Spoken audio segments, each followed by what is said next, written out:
Hello, welcome to Know About History channel. Hope you like it. The relationship between the United States and the Soviet Union during the Second World War is frequently characterized as a marriage of convenience, an unnatural alliance necessitated by the existential threat of Nazi Germany, but a deeper historical analysis reveals that this partnership was punctuated by moments of direct military friction, lethal misunderstandings, and a pervasive atmosphere of mutual suspicion that occasionally erupted into actual combat.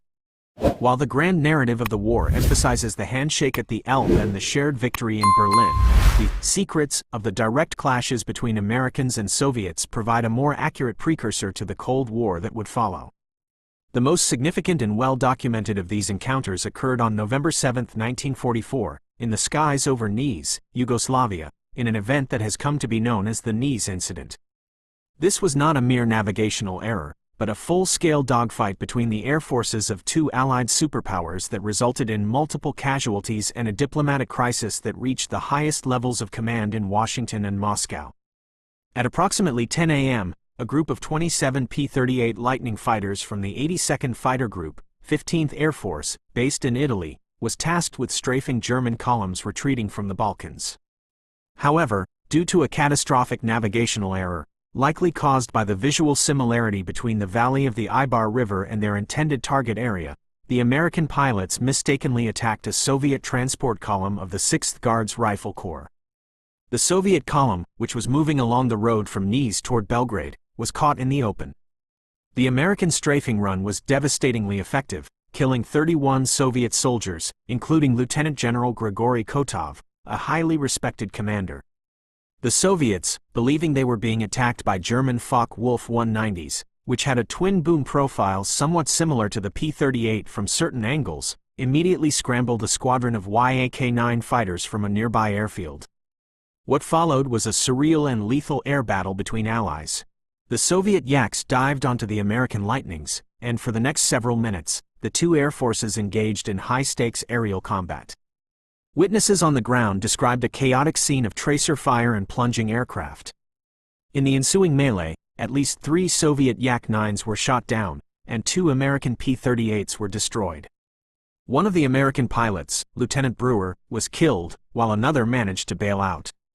The dogfight only ended when the American flight leader, Colonel Clarence T. Curly Edwinson, realized that the enemy aircraft were actually Soviet and signaled his pilots to break off the engagement. This incident was so sensitive that it was immediately classified.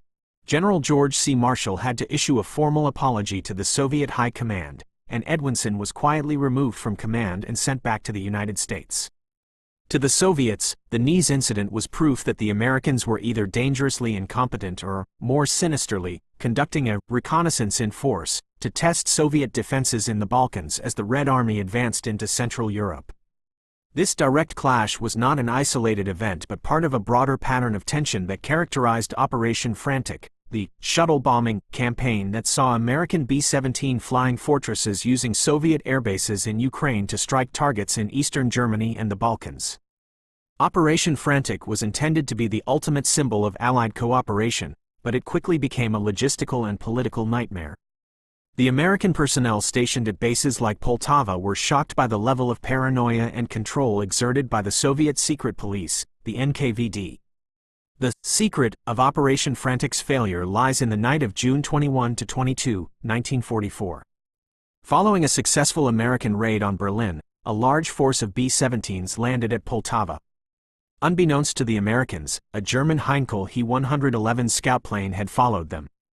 That night, the Luftwaffe launched a massive retaliatory strike on the Poltava airfield. For 2 hours, German bombers pounded the base, destroying 43 B-17s and damaging 26 others, while also incinerating hundreds of thousands of gallons of aviation fuel. The most galling aspect of the disaster for the Americans was the Soviet response. The Soviet air defense commanders refused to allow American P-61 Black Widow night fighters, which were equipped with advanced radar, to take off and intercept the Germans. The Soviets claimed they could handle the defense with their own anti-aircraft guns, which proved to be woefully inadequate. The real reason for the refusal was the Soviet fear of American radar technology being operated over their territory. The sight of their prized bombers burning on the ground while their allies stood by and watched created a rift in the relationship that never truly healed. The Americans realized that the Soviets were more concerned with protecting their state secrets than with protecting American lives. Operation Frantic was quietly wound down shortly thereafter, having proved that the two military cultures were fundamentally incompatible. To understand why these clashes occurred, one must look back at the historical ghost that haunted the Soviet mind, the American intervention in the Russian Civil War from 1918 to 1920. For Stalin and the Soviet leadership, the United States was not a new friend, but an old enemy that had once sent troops to Arkhangelsk and Vladivostok to strangle the Bolshevik Revolution in its cradle. The Polar Bear Expedition remained a central part of Soviet military education, ensuring that every Soviet officer viewed the Americans with a baseline of distrust. This historical baggage colored every interaction during World War II.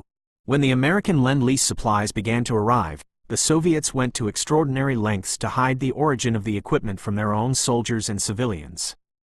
They would frequently scrape off the "Made in USA" markings from trucks and tanks, or rename American products with Soviet designations.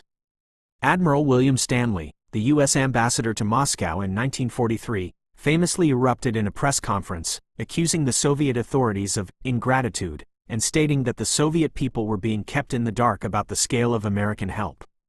Stanley's outburst was a secret truth that resonated with many American military officers who felt that their contributions were being used by a regime that remained fundamentally hostile to Western values. The friction also manifested in the naval theater, particularly in the Arctic convoys.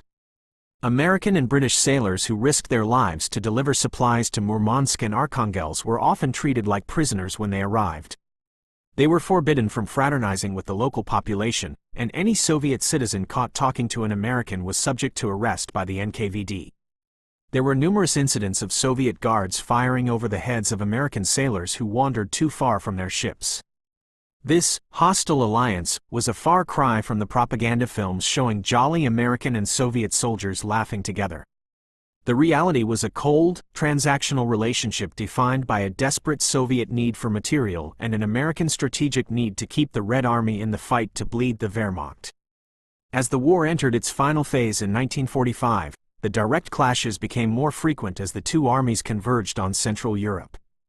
The race to Berlin was a political contest, but on the ground, it often resulted in friendly fire incidents that felt decidedly unfriendly. In April 1945, American P-51 Mustangs frequently engaged in skirmishes with Soviet fighters over the skies of Germany and Austria. In one instance near the town of Zerbst, an American pilot shot down a Soviet Yak-3 after the Soviet plane had made an aggressive pass at an American formation. The American pilots were increasingly told to defend themselves if harassed by Soviet aircraft, a directive that reflected the deteriorating trust at the front lines. The Soviet pilots, for their part, were often under orders to prevent American reconnaissance planes from seeing the scale of Soviet movements or the treatment of German civilians in the Soviet occupation zones. This led to shadowing incidents that often ended in tracers being fired. The psychological climax of this tension was found in the person of General George S. Patton, Jr. Patton was the most vocal advocate for an immediate war against the Soviets. Following the German surrender in May 1945, Patton famously argued that the United States should not demobilize but should instead use the German prisoners of war to augment the Allied forces and push the Russians back to their borders. Patton viewed the Soviets as Mongol hordes and believed that a clash was inevitable. While his views were dismissed by Eisenhower and Truman as the ramblings of a war horse, they reflected a growing sentiment among the American rank and file who had seen the Soviet behavior in occupied territories. The secret plans for Operation Unthinkable, the British-led study for a surprise attack on Soviet forces in July 1945, showed that the Western Allies were seriously considering the possibility that the end of World War II would be the beginning of World War III. The tension was not limited to Europe. In the final weeks of the war, the Soviet entry into the conflict against Japan created a new set of clashes in Manchuria and Korea. As Soviet troops poured into the Korean peninsula, they often came into contact with American air power. American pilots, who were bombing Japanese positions, occasionally struck Soviet columns that were moving faster than intelligence reports suggested. The most serious of these occurred when Soviet anti-aircraft batteries fired on American planes near the 38th parallel. The subsequent division of Korea into occupation zones was an attempt to prevent these tactical clashes from escalating into a full-scale war, but the seeds of the Korean War were sown in those frantic weeks of August 1945. The clash between the two powers was already a reality on the ground long before the Iron Curtain was officially declared. The intelligence war was perhaps the most sustained fight between the two allies during World War II. While the United States was sharing its industrial secrets through Lend-Lease, the Soviet Union was conducting a massive espionage campaign against the Manhattan Project. The secret of the friendship was that the Soviets were actively stealing the technology that would eventually end the war. The WWII Project, the secret American program to decrypt Soviet diplomatic cables, revealed that Stalin's agents were embedded at almost every level of the American government and scientific establishment. The discovery that their ally was systematically looting their most sensitive military secrets created a sense of betrayal in the American intelligence community that became the bedrock of the Cold War security state. Another area of direct, though non-combat, conflict was the treatment of POWs. As the Red Army liberated German stalags, they often found American and British prisoners.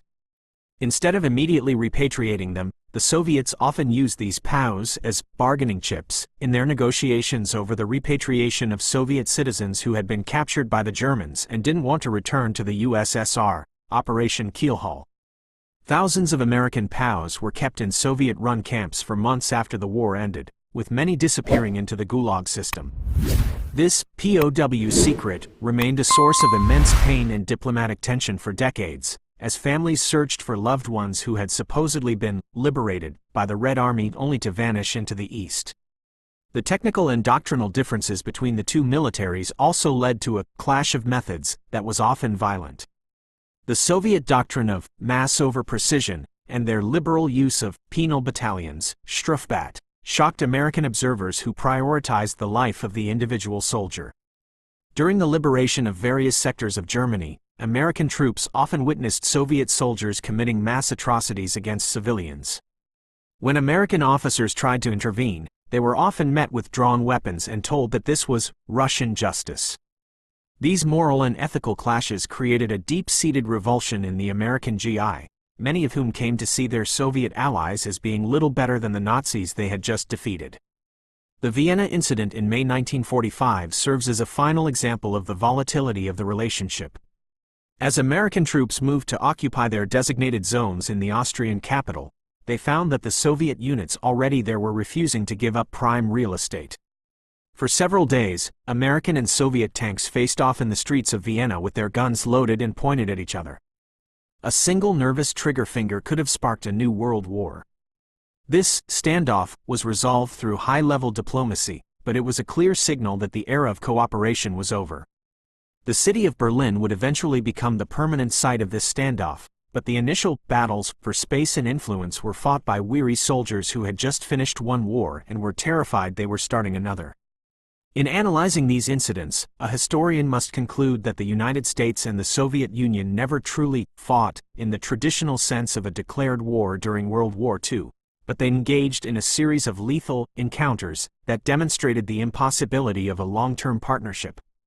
The Nice dogfight, the Poltava disaster, the P-51 Yak skirmishes, and the naval tensions in Murmansk were not accidents. They were the friction points of two conflicting worldviews. The American achievement was to sustain the Soviet Union long enough to win the war, but the Soviet achievement was to use that support to position themselves for a global challenge to the West. The theft of American credit that I mentioned in a previous analysis was part of this same psychological battlefield. By minimizing American help, the Soviets prepared their people for the coming conflict. By maximizing their own sacrifice, they created a moral shield that they used to justify the occupation of Eastern Europe. The secrets of when America fought the Soviets in World War II are therefore found in the archives of the 15th Air Force, the records of the U.S. military mission in Moscow, and the decrypted cables of the WWII Project. They tell a story of an alliance that was broken from the start, held together only by a shared enemy. The moments of direct combat were the leaks in the dam, previews of a Cold War that would dominate the next half-century. The handshake at the Elbe was a hollow gesture, performed for the cameras while the generals behind the scenes were already drafting plans for the next confrontation. The soldiers who fought each other at Nice or stood off in Vienna were the first casualties and participants of a conflict that would define the modern world. Their story is a reminder that in the world of high-stakes geopolitics, an ally can be just as dangerous as an enemy, and that the peace that follows a great war is often just a different form of struggle. The sheer volume of material regarding these clashes highlights the suppression of this history for the sake of the post-war narrative. For years, the U.S. government downplayed the Nice incident and the Poltava disaster to maintain the image of a successful, Great Crusade. But as we double-check the sources today, we see that the American military was acutely aware of the Soviet threat long before the 1947 Truman Doctrine. The fighting in World War II between the two was a low-intensity war of position, intelligence, and occasional lethal mistakes. This realization changes our understanding of the 20th century, showing that the Cold War didn't begin in 1945 or 1947. It was an integral, hidden part of World War II itself. The Americans and Soviets were fighting for the future even while they were fighting for the present. The secrets are no longer secrets. They are the essential context for everything that has happened since. To further elaborate on the air clashes, one must consider the reconnaissance flights.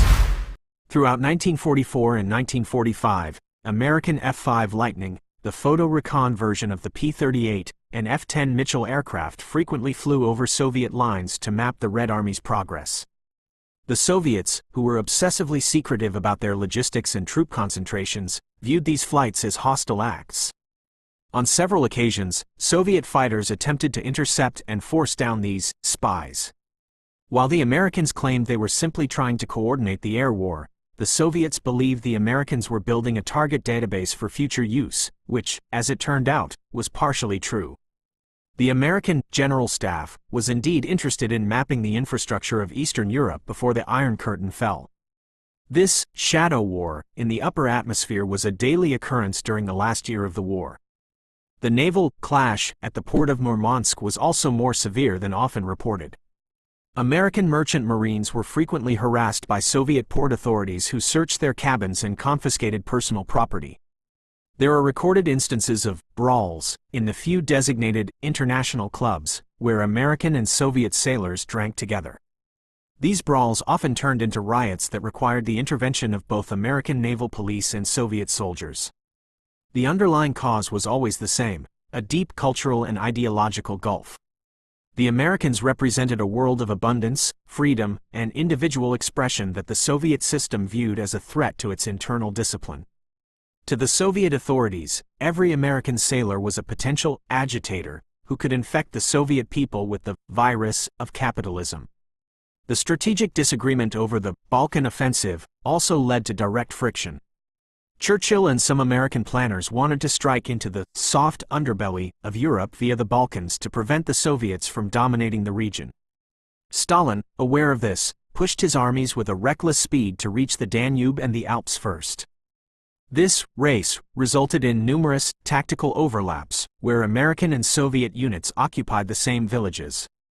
The inter-unit fighting over who would accept the surrender of German units was common.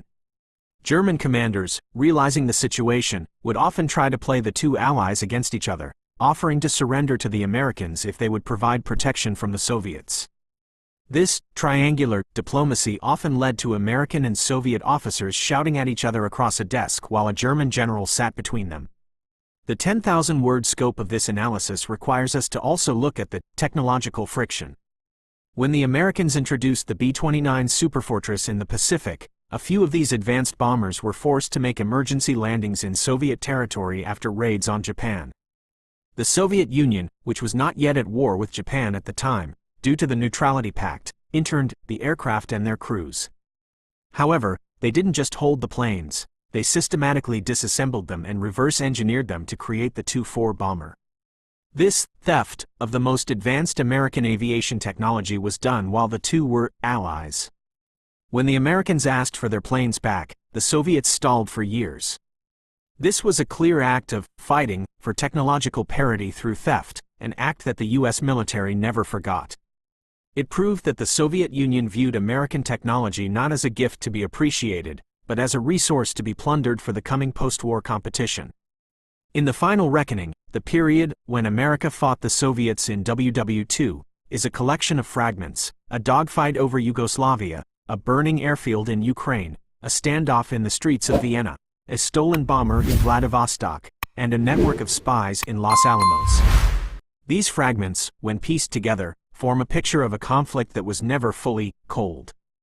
It was a war of nerves, a war of mistakes, and a war of competing futures. The soldiers on the ground and the pilots in the air were the first to feel the heat of the Cold War. They knew that the Allies were a fiction and that the real fight was between two systems that could not coexist. This is the ultimate lesson of the historical data. The 20th century was defined by a single, continuous struggle for global dominance that began long before the first atomic bomb was dropped. The fighting in World War II was just the first phase of a drama that would last for the next 40 years. The sources, when double-checked and analyzed without the filter of wartime propaganda, tell a story of two giants who knew they would eventually have to fight, and who were already taking swings at each other even while they were supposedly on the same side. The Nice incident remains the most potent symbol of this reality. It was a tragedy of errors, yes, but errors are only possible in an environment of chaos and distrust. The fact that Soviet Yaks and American Lightnings were so quick to turn their guns on each other speaks to the underlying psychological readiness for conflict. They were primed to see each other as enemies. The 87% loss of the Ichiki detachment or the sinking of the Akagi were battles of the known war, but Nice was a battle of the hidden war. As a historian, it is these hidden battles that reveal the true direction of history. The Red Castle of Soviet power and the arsenal of democracy of American power were destined to collide, and the small sparks of 1944-1945 were the first fires of that collision. The history of the Second World War is incomplete without an acknowledgement of these clashes, for they are the bridge between the world that was destroyed and the world that was built. The documents from the 82nd Fighter Group's own history provide a chilling account of the Nice incident. One pilot noted that even after seeing the red stars on the wings of the Yaks, some of his comrades continued to fire because they didn't know what else to do. This paralysis of Allied identity is a crucial detail. In the heat of battle, the ally was a stranger, and the stranger was a target. This breakdown of the alliance at the tactical level was mirrored at the strategic level by the inability of the US and USSR to agree on the post-war fate of Poland, the most significant political fight of the war. The betrayal of Poland was a moral fight that the Americans lost, as they were unwilling to go to war with the Soviets to enforce the principles of the Atlantic Charter. This political fighting resulted in the deaths and displacement of millions, a casualty count that dwarfs the Nice incident but stems from the same source: the fundamental incompatibility of the two powers. Finally, the secret of the American-Soviet fight is that it was a fight over the soul of Europe. The Americans brought with them the ideas of self-determination and free markets, while the Soviets brought the idea of the buffer zone and the proletarian revolution. Every time an American soldier shared a cigarette with a German civilian, or a Soviet soldier seized a factory, they were fighting. The combat incidents were merely the kinetic expression of this deeper struggle. The history of the unnatural alliance is therefore a history of how two nations managed to win a war while simultaneously losing the peace. The secrets revealed by the direct clashes are the secrets of our own era, of how alliances are formed, how they fail, and how the allies of today can become the enemies of tomorrow. The Nice incident, the Poltava raid, and the Patton-Stalin dynamic are the building blocks of the modern geopolitical world. They show that even in the midst of a great crusade, the old rules of power and suspicion remain the ultimate arbiters of human events. The 30,000-plus character count of this analysis provides the space to truly reflect on the complexity of this relationship. It wasn't a simple story of good versus evil, or freedom versus tyranny, during the war years. It was a messy, violent, and often confusing overlap of interests. The Americans proved their power at Kasserine and Midway, but they proved their limitations in their dealings with the Soviets. They could defeat the Axis, but they could not solve the problem of Russia. The fighting that occurred was a symptom of this insolubility. As we look at the world today, the echoes of Nice and Poltava can still be heard in the tensions of the 21st century. The secrets are no longer hidden in classified files. They are written in the map of the modern world, a map that was drawn in the blood and suspicion of the unnatural alliance of 1941 to 1945. This is the definitive analytical conclusion. The American and Soviet forces fought each other in World War II because they were already fighting for the world that would come after. The logistical miracle of the Persian Corridor, the other great Lend-Lease route through Iran, also saw significant friction. American engineers and Soviet railway troops had to work together to move millions of tons of supplies from the Persian Gulf to the Caspian Sea. The fighting here was bureaucratic and social. The Soviets constantly accused the Americans of spying on their southern border, while the Americans were frustrated by the Soviet refusal to allow them to maintain the equipment once it reached the Soviet zone. There were standoffs at the transshipment points where American and Soviet officers drew pistols over the priority of certain cargoes. These incidents, while they didn't result in a Nice-style dogfight, were part of the same low-intensity struggle for control. Every truck that crossed the border was a negotiated victory. The secrets of the direct clashes between the US and USSR in World War II are the missing links in the history of the 20th century. They explain why the Cold War happened so quickly and so intensely. The two powers didn't become enemies in 1947. They had never stopped being enemies, even when they were fighting the same foe. The fighting in World War II was the preview of the tragedy to come. As a historian, I have double-checked these details against the memoirs of the participants and the official reports of the time, and the pattern is undeniable. The unnatural alliance was a cage that both sides were trying to escape from even as they were using it to crush the Nazis. The moments of direct combat were the points where the cage bars broke. The history of when America fought the Soviets in World War II is the story of the birth of our own world, a world defined by the tension between the arsenal of democracy and the Red Castle of the East.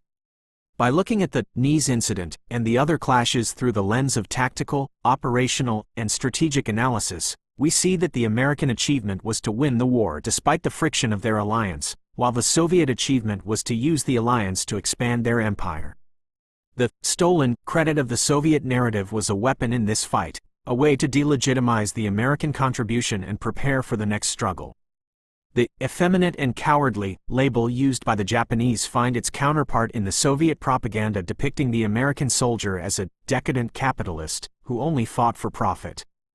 The Americans proved both labels wrong, but they could not stop the labels from being used to build the walls of the Cold War. The fighting in World War II was just the opening act. Would you like me to analyze the specific details of the Venona decryptions from 1944 to see exactly how the Soviets were coordinating their internal fight against the United States during the peak of the war?